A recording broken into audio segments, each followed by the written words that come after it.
Hello, everyone. Welcome to Project Likkutei Torah, Daf Mem Ches. We are learning the last ois of the second Maimer Dibra Maschil in Bechukosai Sif Gimel. Now we spoke about halicha, that going in the ways of Hashem through in Bechukosai is specifically causing this oneness, that we become included and our soul becomes included in the oneness of Hashem. And how do we reach this level? Specifically through this tשמורו, through guarding the mitzvos. Now, what does it mean to guard the mitzvos? It means that we are able to cause the Ein Sof to be guarded, which is on the level of Atik. So what does that mean? Well, we can explain that through a mashal of a ner, that Mishlei brings down that ner, a mitzvah is like a ner, that just like a ner holds and contains the oil and the light of the candle, it's able to contain the light. So too, a mitzvah is able to contain the Ein Sof, meaning making it possible for the Ein Sof to dwell here in this world. And the continuation of the pasuk says, "Vasisam oisam," you should do mitzvahs. Oisam without the vav can also be interpreted to mean atem, you, meaning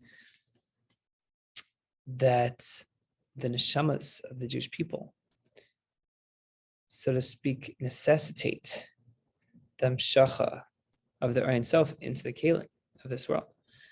And that's the greatness of action of Maisa.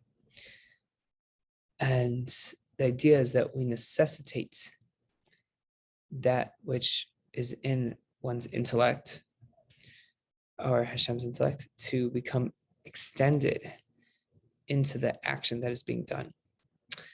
And causing this nמשך of intellect, of seichel, to come down into asiyah, into action. Now, similarly, through the performance of a mitzvah, which draws down the Ein Sof Baruch Hu,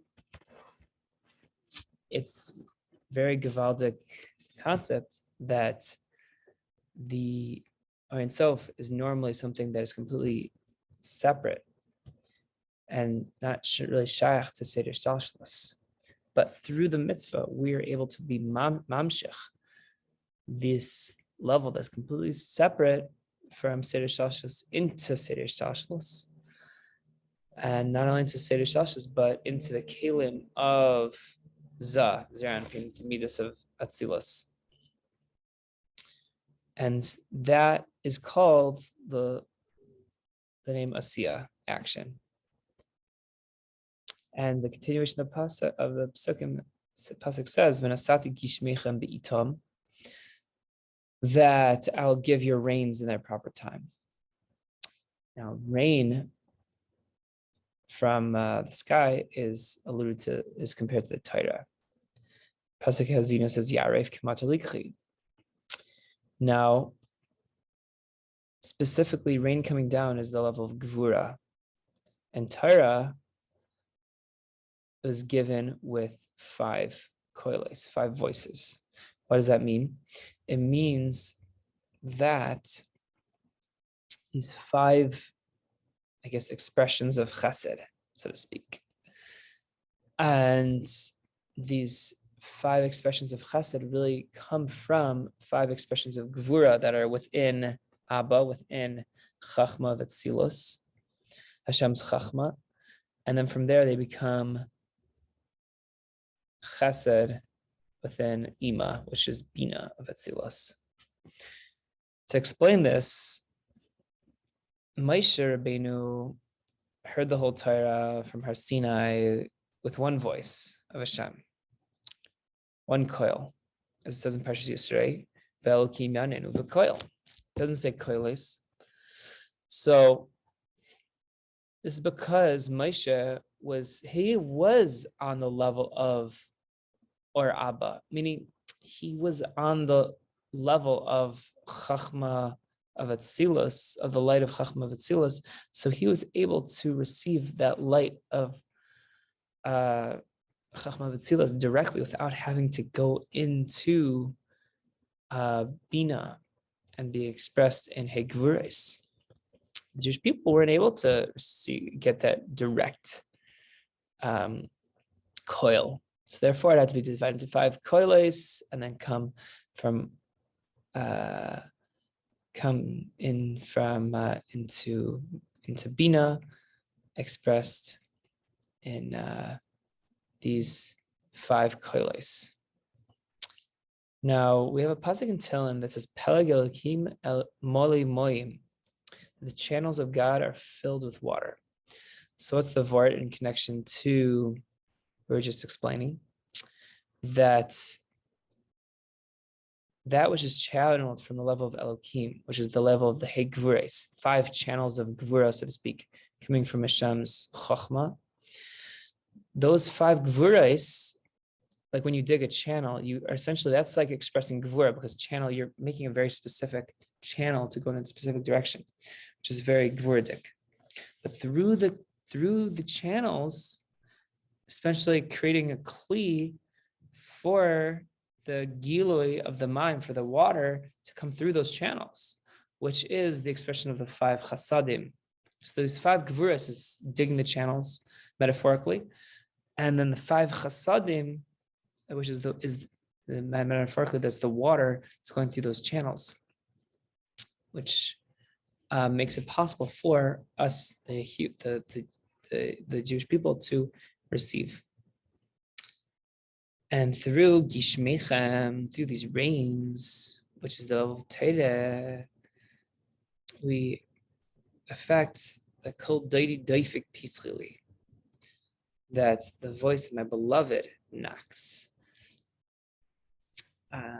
so to speak, and is brought down in Shir Shirim, that one's heart should become opened, specifically through these waters, so to speak, these chasadim, that we should have this level of Torah, which is like these 5 chasadim, and that's what makes it possible to have ונתנה הארץ יבולה, as the pasuk continues, as the parsha continues, that we will have a bountiful land, that this level of ban within Hashem, which is malchus of tzilus, to become refined from the nefesh bamis, the animal soul. Now, skipping the parentheses, we move on to talk about the eitz saditin piryei.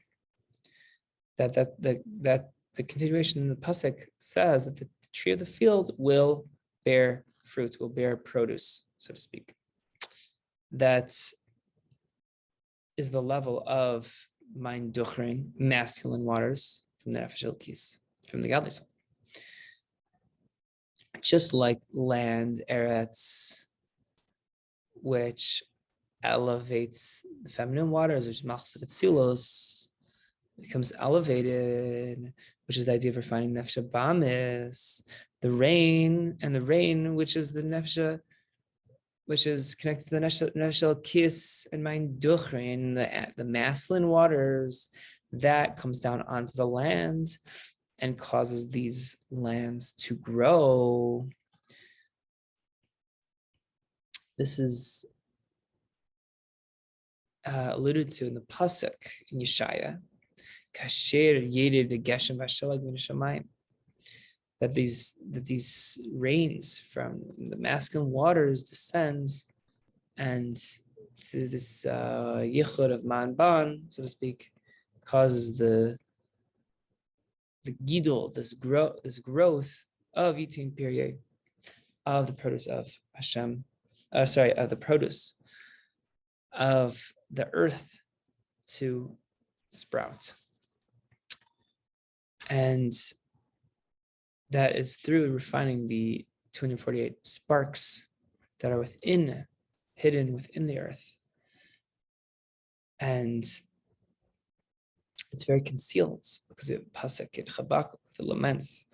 It's either Rasha Machtir Tzaddik, that unfortunately we become so subservient to Rashayim that the Rasha is almost crowning the Tzaddik, but that we don't want that. What we want is to refine the world through our Torah mitzvahs, and that causes the light that we spoke about earlier to become revealed, which is refining Malchus of Atzilus, which is refining Ban, through this Yichud of Man Ban, causing Eshes Chayil Teres Baila, which causes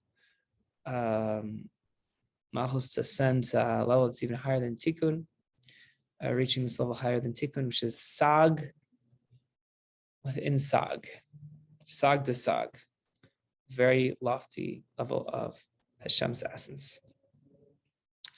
And this is what it means in the pasuk in Yeshaya. He says, "V'tzliach asher shalachtiv," that's be succeeding on the mission, us as Jews succeeding on the mission that we're being sent on. The whole idea is to refine the world. How do we refine the world? Through the earlier part in the pasuk, in that pasuk in Yeshaya, Dvari asher yitzei mipi, that my word that will come out from my mouth. Meaning, what is that referring to? That is referring to the words of Hashem's mouth. That comes out of Hashem's mouth is learning Torah, because we know that when we learn Torah, Kadosh Baruch Hu is sitting and learning Torah with us. So, therefore, when we learn Torah and we do mitzvahs, we cause that hatzlacha that we were sent on. Now, that is the end of the third ois of the mimer, as well as the end of the mimer of Bechukosai. So now moving on to the next mimer. The next mimer is Dibur Maschil B'Shivri Lachem Matei Lechem, on the end of Daf Memches Amud Aleph.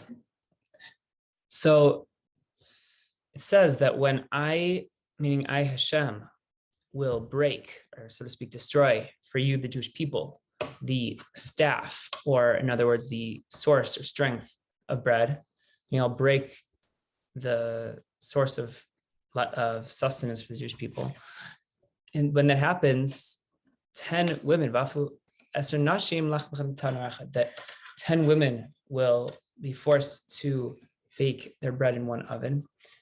And when the bread comes out, etc., that all the breads, all the loaves of the individual women get so crumbled up that they'll have to divvy up the breads back to the 10 women by weight. That is at least the pasuk as explained by Rashi according to the simple pshat level of understanding. Now, the Alter Rebbe goes in and explains that even though we know of the teichachos as klalos, as curses, nevertheless, the truth is they're really brachas, they're really blessings. So how can this be a blessing? We have to first understand Zohar. The Zohar explains that there's 3 levels that are connected to each other. We have Hashem, the highest level, the Torah after that, and the Jewish people. And these 3 levels are concealed. The highest level is concealed relative to the level below it, which is considered revealed, and so on and so forth. So meaning Kuchbrichu is concealed compared to the Torah, which is the revelation of Kuchbrichu, and then the Torah would be concealed as relative to the Jewish people, which would be revealed. Now, this idea of concealed, sasim, as the lashon of the Zohar, is something that is not able to be enclosed into makom at all, into place. What is makom?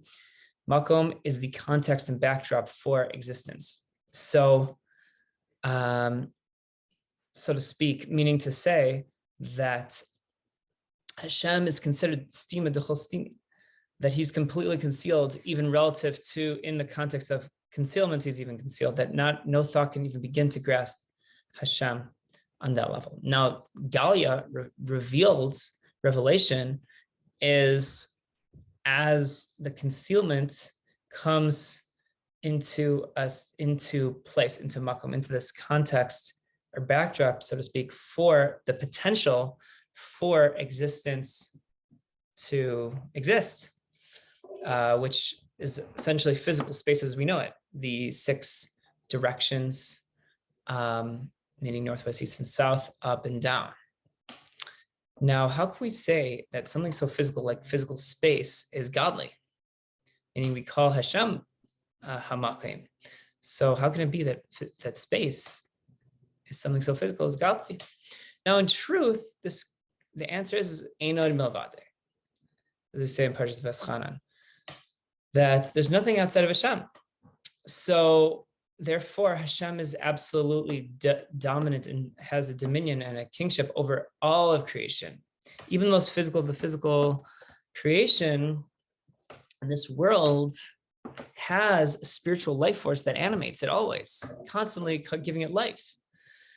So, and that is also called makom. That backdrop, that reality that's giving it life, that is called makom. It says in the pasuk in Parshas Kitisa, "Hine makom iti," that we have this level of makom above that's creating this backdrop, so to speak, for reality and physicality to exist. Now, makom means that there is the spiritual life force that is essentially Galia is revealed and nullified to the level above it, which would be concealed. And the example would be a person's intellect compared to the letters of thought, I guess the subparticles, so to speak, of a person's thought would be oisius and machshava, the letters of thought. And those small, I guess, bite-sized pieces of thought that make up the thought process of mankind, that is an expression of a person's intellect, but it is a revelation of the intellect, which is considered concealed. And that is the idea when we say in the Passover Haggadah, we say Baruch HaMakim, Baruch Hu, that blessed is the Makim, the omnipresence. The Baruch is the idea of nמשך, of drawing down. So the idea is we are drawing down godliness, which is a level of absolute concealment, to come down in a level that is able to be revealed, which is makim, which is the context for creation to exist. And the whole idea is to draw down that which is beyond time into time. That's what we say in Tehillim, Baruch Hashem mina olam v'ad olam. From, I guess, from world to world, or from eternity to eternity. Now, skipping the parentheses, we move on to explain how the Torah, now moving one step lower, after Kuchabrichu Hashem, we have the Torah. The Torah also has an element of concealment and revelation, concealed and revealed. The idea is that these klalos, these seemingly curses that are bestowed upon the Jewish people through these toichachos in Parshas Bechukosai, even though in their source they could manifest as curses, but really when we look at the Torah itself, we notice that the Jewish people, at least throughout the Chumash, don't actually experience these toichachos. They remain rebukes, they remain toichachos, but they don't come down into the form of klalos, into actual curses, but rather the opposite happens, that Hashem says in Parshas Nitzavim that ונתתי לקחי es kol that these curses, these rebukes that Hashem makes in this parsha are really actually drawn down and become negative curses on our enemies, and they don't come as curses on us, but rather, which is the idea of Esav, which is the idea of multiplicity and lack of unity and lack of recognition of the oneness of God.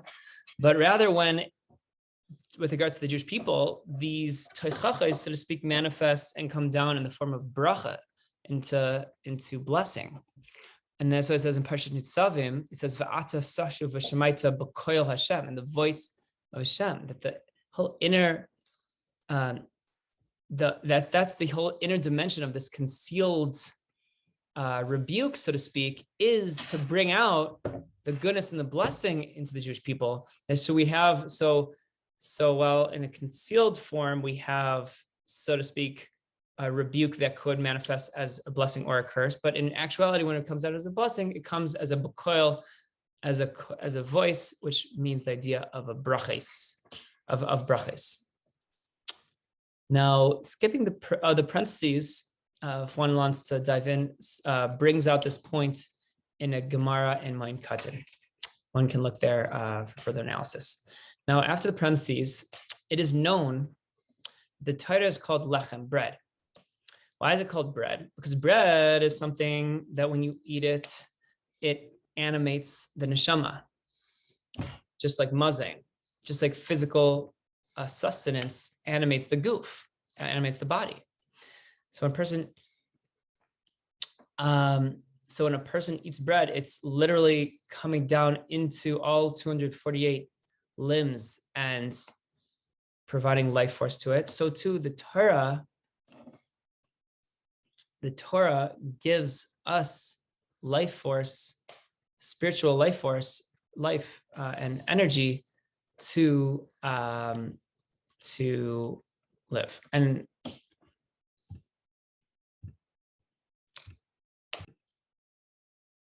now it seems odd that bread sustains mankind when bread is a result of vegetables, of vegetative matter, which is a lower aspect of creation than humankind. Humankind is far superior than soimeach, than plant life.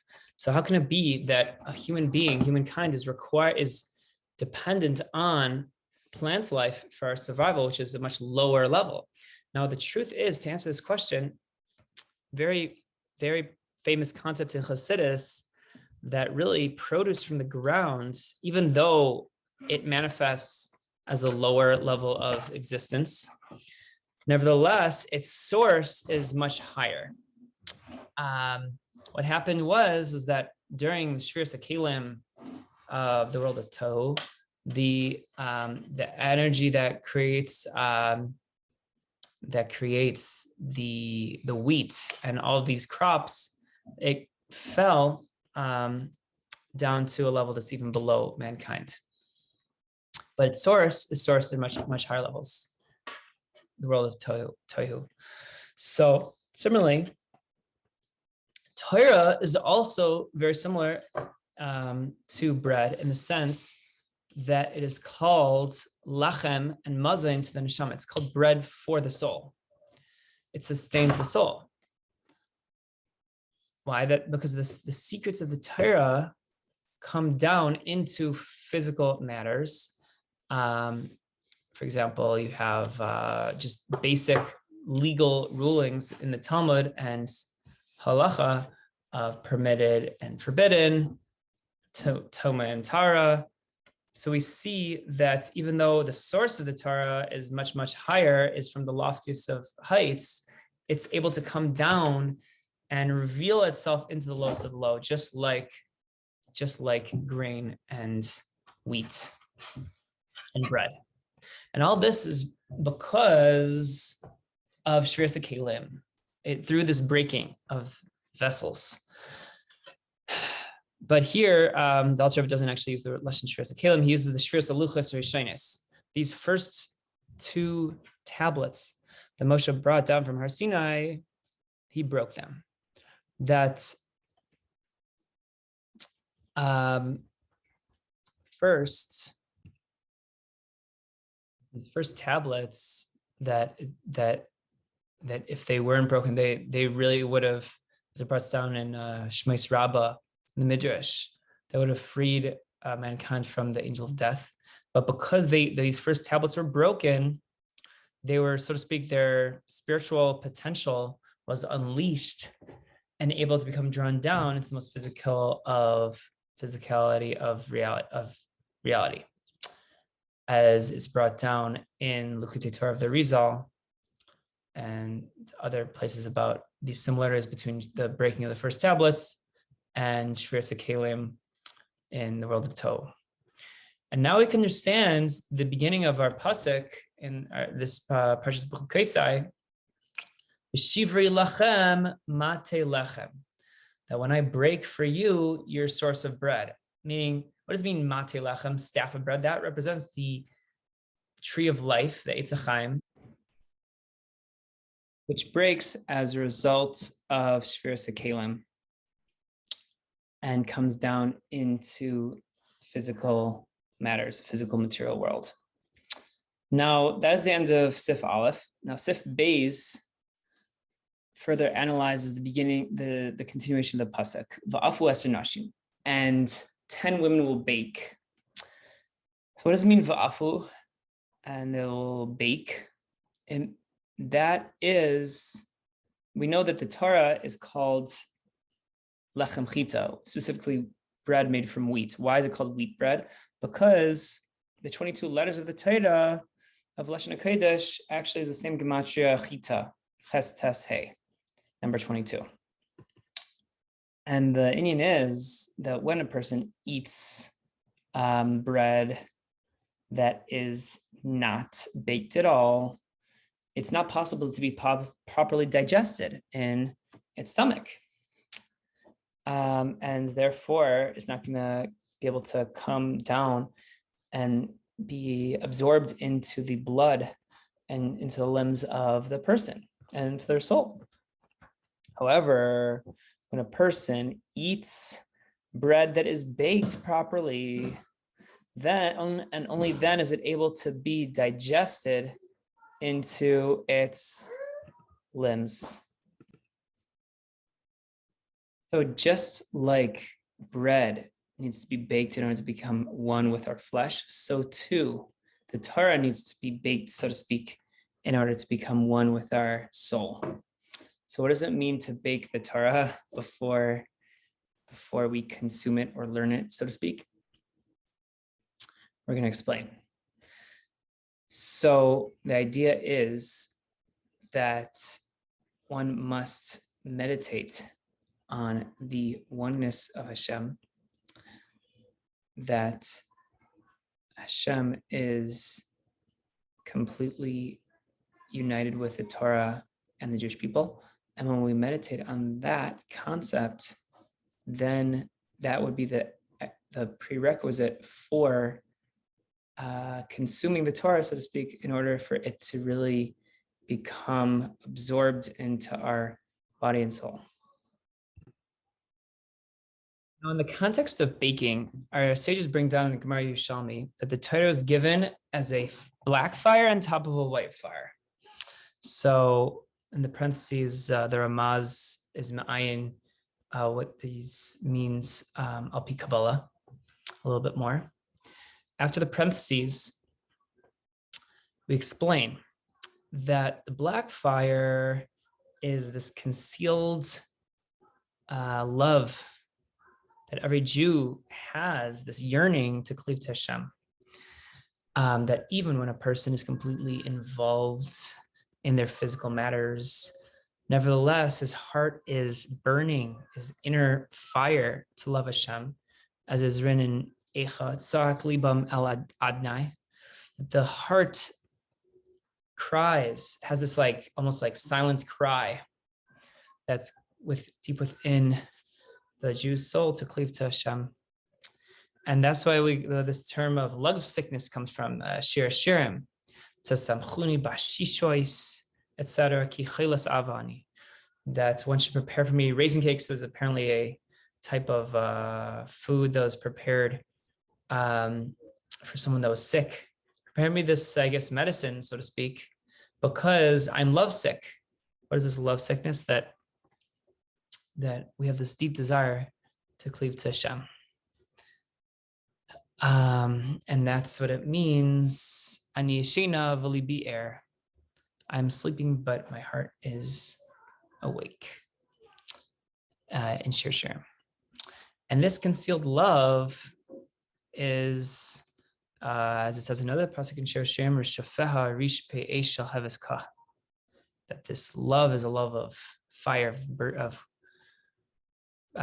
burning coals of fire, which is constantly burning to cleave to Hashem, this yearning to cleave to Hashem. And through this burning fire of passion, of desire to cleave to Hashem, that's how we bake this spiritual wheat bread, which is the Torah. So how do we bake the Torah on a spiritual level? Through creating this fire within us to want to yearn for Hashem. And then when we do that, the words of Torah will be completely absorbed into our body and into our soul. And that's what it means that these 10 women will bake the bread in one oven through this, creating this, learning Torah on such a level. It's really a blessing, because Hashem's blessing us that each and every Jew should learn Torah on a level that we have this passion to cleave to the one God. And that's how we should learn and consume our Torah. So what's this idea of the 10 women in the pasuk? That we know that every single Jewish soul has 10, I guess, subcomponents. 3 mothers, so to speak, and 7 doubles, so to speak, as brought down in Sefer Yetzirah. In other words, the 3 intellectual faculties and 7 emotional faculties of the soul. And this adds up to 10 that we need to bake. We need to bake, I guess, the Torah with all 10 of these faculties.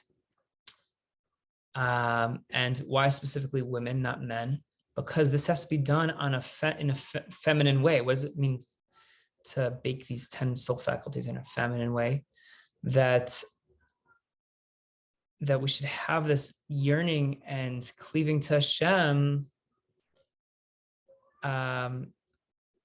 in a way of, I guess, a certain level of bittul, and just like a wife has to her husband, but a completely devoted wife that's to the true husband, true master, Hashem. Hashem is our husband, so to speak, our true husband that gives us only truth, and the Torah is true. And this is what it means, V'yeh v'necha karasha.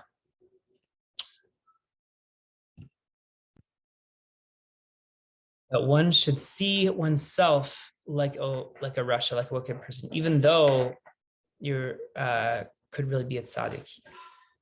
The Gemara in Nida, also brought down in Tanya, first chapter, that even if a person always learns Torah and davens, nevertheless, he still has to see himself like a rasha. But the wickedness that he does, he has to recognize that it is me'atzmai, meaning it is really only for his own, for his own self. He has to recognize that any wickedness that he still has remnants within him is not a result of all the Torah learning and davening he did, God forbid, but rather it is completely external aside from that. And that is something he has to work on separate, but not to, God forbid, treat the wickedness as if it is in any way connected to his Torah learning or tefillah. And this is what it means shall have his ka and shir shirim, that we have to have this burning passion towards Hashem, to love Hashem. Specifically, shall have his ka, which is the first 2 letters of Hashem's name, Yud-K. That the idea of shall have his ka is the idea that one should be the level of recipient, just a recipient in a way that the person does not become an independent entity in and of themselves. And therefore, they can accomplish the spiritual baking process of developing this yearning for Hashem, as we spoke earlier. And the continuation of the pasuk of our Dibur Maschel is Veishivu lachmechem b'mishkol, that after the breads go into the oven, they will come out by weight. So what is the explanation?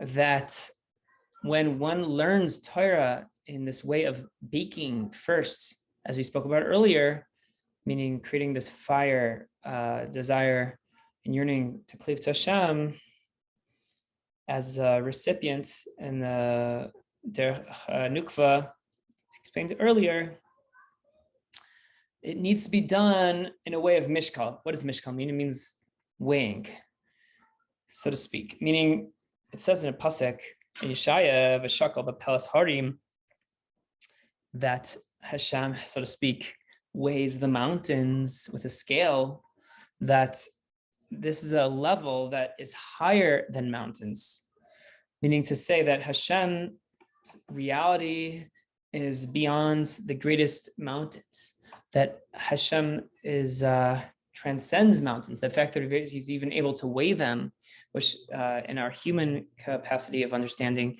is impossible to do. How can you weigh a mountain? That Hashem's completely beyond that. So therefore, we have to connect and cleave to Hashem as he is on that very high, lofty level that's beyond our ability to grasp, as it's brought down further in the Zohar. And the continuation of the pasuk is v'achaltem v'lo sisbo, and you will eat, and you won't be satiated. This is a way of oyev kesef, etc., which mean, as it brought down in Kaiheles, lo yisba kesef, that money won't satisfy us anymore. Meaning to say, how is this actually can be a blessing? That the whole idea is that when we learn Torah, we shouldn't never be satisfied. Like normally when a person eats bread, they eventually get full and they get satisfied. Okay, I don't need to eat anymore. But Torah, when we learn Torah, it shouldn't be that way. That when we eat the Torah, so to speak, or learn Torah, we should be blessed, that we should never become satiated or satisfied with the amount of Torah we learn, but rather our love, just like it says Mishlei ba'avasa tishka tzamid, that we should be completely of constant infatuation with the Torah we learn, that should always be new to us when we learn the Torah, and we'll never be bored of it, God forbid, so to speak. So, as it says in the pasuk in Mishlei, al tovez ki zakna yimecho, that should that the idea is that we should not ever become on the level of elderliness, meaning to say that we should never find the Torah old in our eyes, and that Hashem is beyond time, and time is a form of limitation. And so we should never be limited by time, that we should learn the Torah and connect to the Torah and Hashem, which is sourced beyond time and beyond makim. And therefore we'll be able to receive this chayas from the Torah, and we won't receive from anything else. It says in the pasuk in Shaya, etc. So we see from this mimer that all of this seeming curse really is a teichacha, an admonition that could pan out as either a blessing or a curse. So really, Baruch Hashem, we should merit that this should only reveal itself as a blessing in the way we spoke about. That our learning of Torah should be, we should activate all 10 powers of our soul to learn Torah in a way that we are cleaving to the one God and the constant infatuation. And that is the end of the mimer.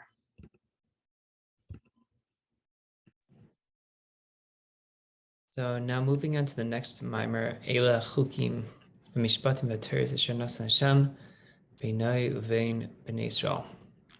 A pasuk later on in Parshas Bechukosai.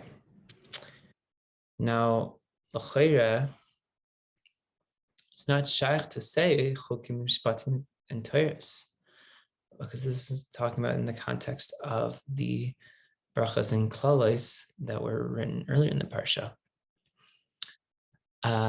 Because obviously brachas and klalos are not laws. So then why are we referring to the brachas and klalos as chukim, mishpatim, and teres? Question number one.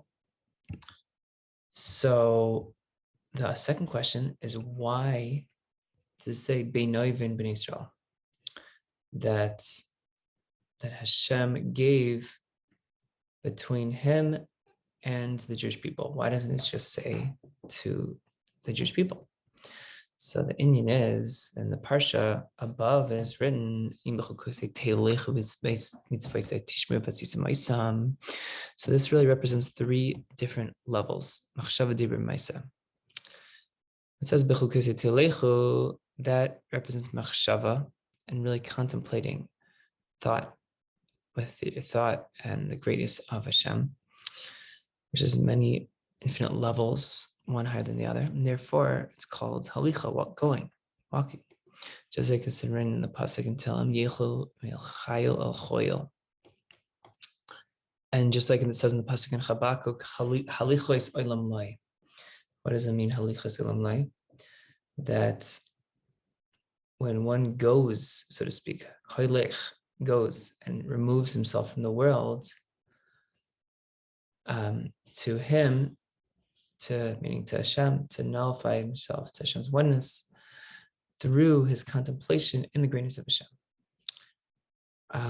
level after level. Now, not only that, an even higher level of halichos olam lai is that even the olam, the olam itself becomes lai, becomes batal to Hashem. It becomes elevated, etc. And it's called halichos lashon Rabbi. Why is it in the plural? Because the sages say, "Al tikrei halichos ela halachos," in order to learn out this drasha, that the fact that it's written in Shir Shirim, Ba'alamis in Mispar, the sages say, "Ela halachos," these are the halachos. So we learn out that through learning halachos, and not only learning halachos, but having intellectual depth and comprehension of halachos, and this thought process and intellectual activity of learning halachos, that's what merits a person to go from level to level in grasping Hashem's infinite essence and coming close to him. So this mitzvah tishmuru, and the fact that it says later on in this first pasuk at the beginning of Bechukosai, this mitzvah tishmuru, this is the Indian of dibur, speech. Sages say shemoyer zay mishnah. The idea of guarding is connected to the Mishnah, and the idea of Mishnah, just like it says in the Shema v'shinantam levanecha, is connected to the Indian of dibur, specifically speaking words of Torah, not just using the brain to think about words of Torah and really meditate on the halachas, like speaking about in the idea of im bechukosai telechu halichos olam lai, but rather tishmuru, we are Vishinantam, speaking over the words of Torah. So the Indian is that even one who has a very small brain or small intellectual capability to comprehend the greatness of Hashem and to go in the ways of Hashem from level to level, nevertheless, every single Jew has this level of Hashem, Devar Hashem, that rests in him, as it is written in the Parsha, "V'nasati mishkani b'seichechem," and I'll give my temple, my base of Mikdash, so to speak, amongst you. That's how Rashi explains.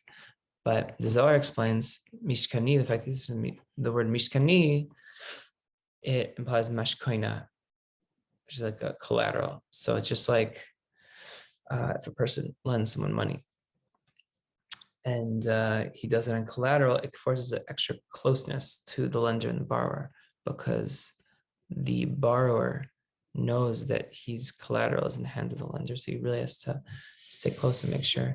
So too with us and Hashem, I guess the the base of Mikdash is, so to speak, almost like a almost like a collateral, in the sense that it causes extra closeness between us and Hashem.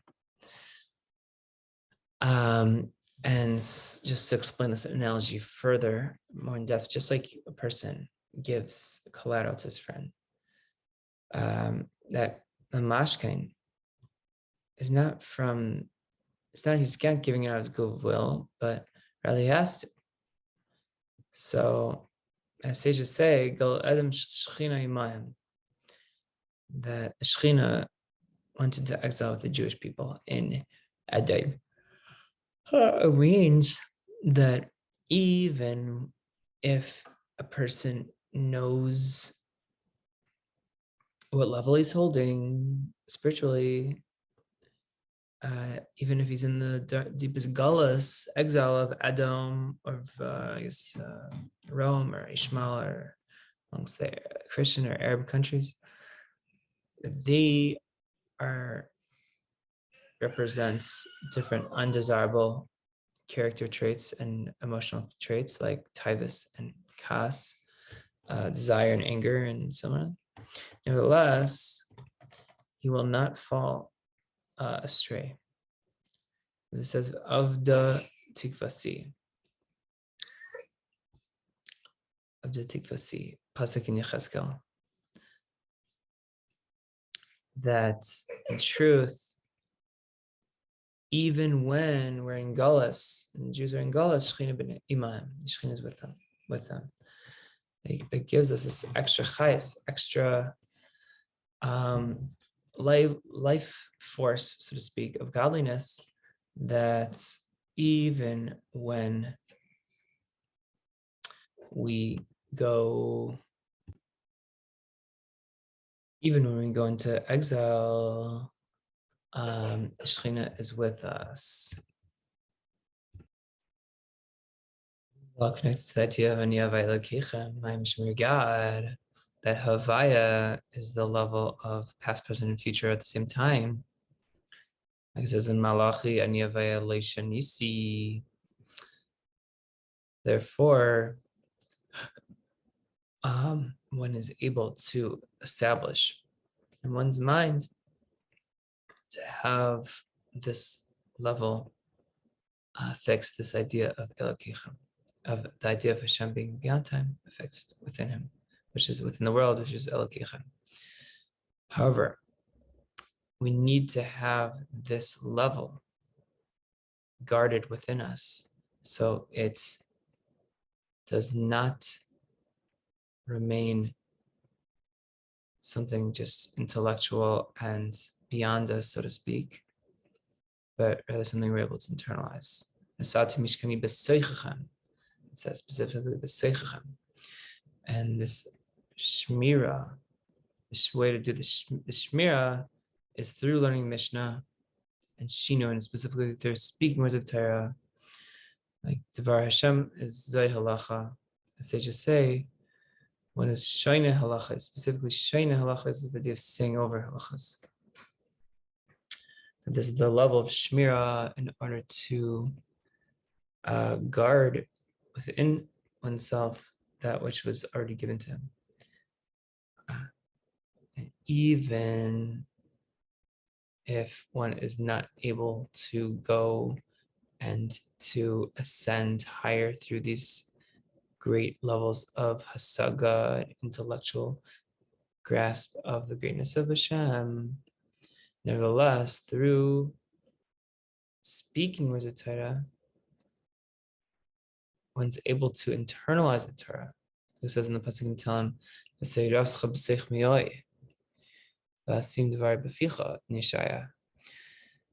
the whole idea is that it becomes completely one with you, a person becoming one with Hashem. As our sages say,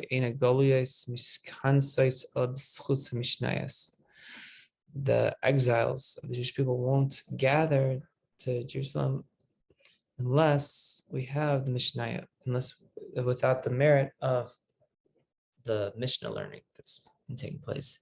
That's specifically speaking words of Torah, as it says in the pasuk in Hosea, Gam ki yitznu v'goyim ata akabetzein.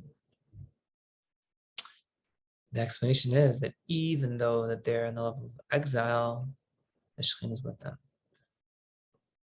This is what our sages say in the verse in Yirmiyah, Amma of the Haaretz, Al Bitul Torah. The reason why the land was lost was because of the lack of Torah study.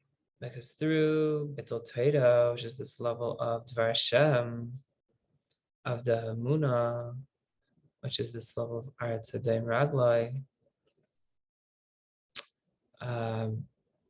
that it's not completely grasped in his mind, this idea of faith in the oneness of Hashem. Vasisam Isam, so that's the first two levels. Machshava Dibur. Now we get to Maisa. Vasisam Isam. So this has practical action, which is the whole concept of drawing down godliness from the level of Saiv calming through the actions that we do, as the sages say. Not the midrash, the action is the main thing, not the study. As sages say, Gadol Talmud shemevi lidei maisa. The whole purpose of learning Torah is for the action, maisa mitzvahs, because that's the whole purpose of everything. It's impossible to draw down this gilui from the level of Seif Kalmin through any hasaga and kach machshava dibor, because no thought can grasp Hashem, and no voice can speak and totally describe Hashem. So therefore, the only way to actually express Hashem in this world, in the highest levels, is through action. And that's the idea, biramiza, l'chakima biramiza. That's how we draw down the highest levels of Hashem that are beyond thought, beyond intellect. And this is like the analogy of a person that's not able to speak and to express himself to others, but only when he alludes with a posture or some physical motion, he's able to, express himself in a way that he can communicate what he's trying to get across. And that's specifically the idea of Ma'aseh Mitzvahs, that it's able to get a message across from Hashem into this world that normal communication, normal thought or speech would not be able to accomplish. That's the idea of a remes. And like a great analogy of this would be Ma'aseh Tzedakah, because through Tzedakah, one draws down chayas to a person, which is alluded to above, that is the source of all the hashpas to draw down life, kindness into all the worlds.